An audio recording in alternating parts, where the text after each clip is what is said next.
The backlash to Georgia's new voting laws is forcing companies to decide if they do business in the state.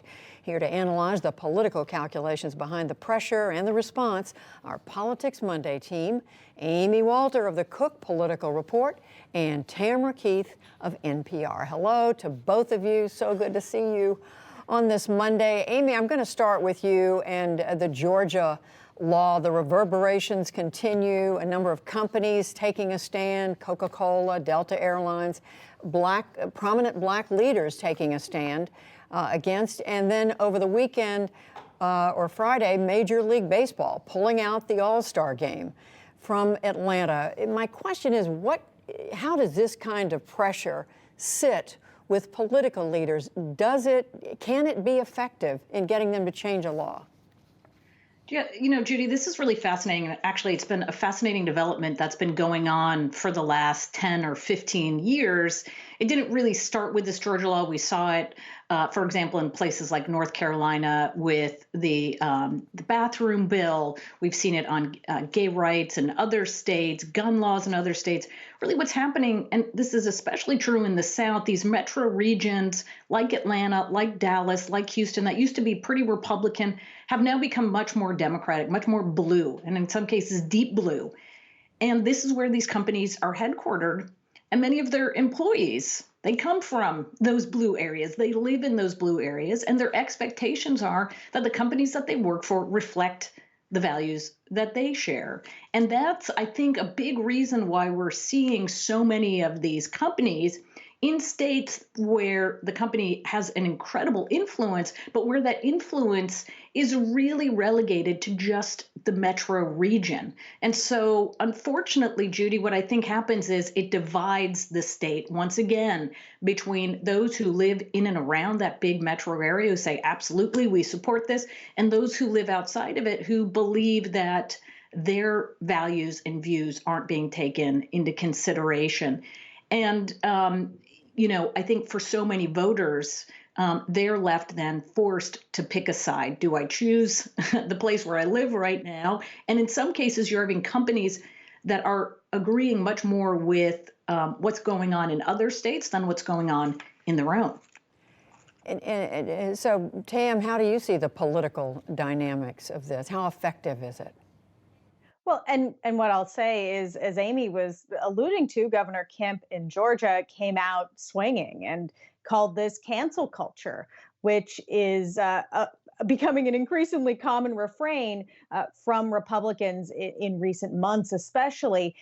And what you do have here, though, is Major League Baseball Major League Baseball would not choose to do something unpopular broadly with the public. Major League Baseball, just like other companies who have made and taken stands, for instance, in North Carolina before several years ago, these companies are following public opinion. It may not be public opinion in the state where they're taking that action, but it is national public opinion. Companies do what is in their best commercial interest. And that is what we've been seeing play out again and again. And just one other example, as Amy alluded to, is what happened with Governor Kristi Noem in South Dakota vetoing a transgender sports bill, in part under pressure from the NCAA, which is hugely influential. When these major sporting institutions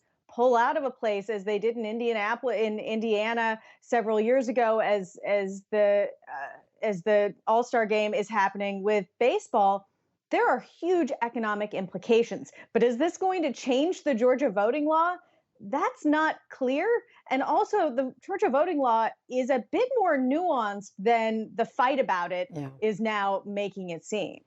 No question. And it's something I know that we continue to report on here, but you're right about the influence of athletics, of sports, and how that can cut across our cultural and our political world in so many different ways. The other thing I want to bring up with the two of you, though, Amy, a flashback to 2020 and campaign finance. The New York Times reporting over the weekend that the Trump campaign ended up having to refund $64 million in donations from people who were in a way misled by the way they were, the money was being solicited. There was a line, I guess, early in the year when people were solicited saying, please sign up here for a recurring donation, but then as the year went on, the font was smaller and smaller. People didn't see what they were signing up for, and now the campaign is having to pay up. And by the way, the Biden camp being found guilty of the same thing, paying back, but a much smaller amount, just $6 million.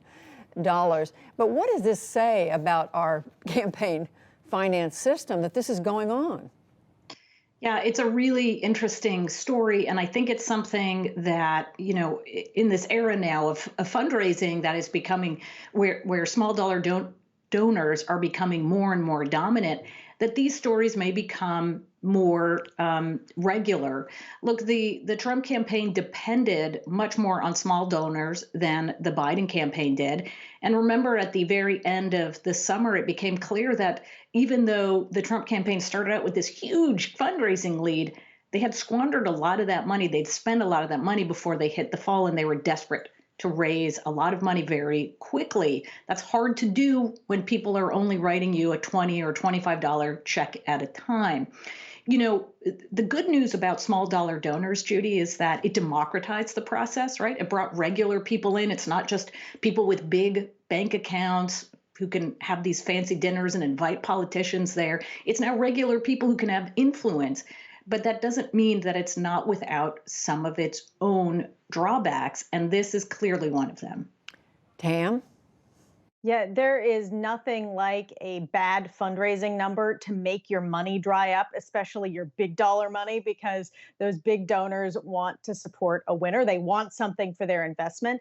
And so what this story highlights is that, you know, after the election was over, all of these refunds go out. But at the time when they were hitting these big milestone donation amounts, it was based on a premise that involved a lot of people giving money they didn't know they were giving. So much money washing around in our politics today. It's hard to even contemplate, even comprehend what it all is. But this story definitely caught our attention. Tamara Keith, Amy Walter, Politics Monday, thank you both.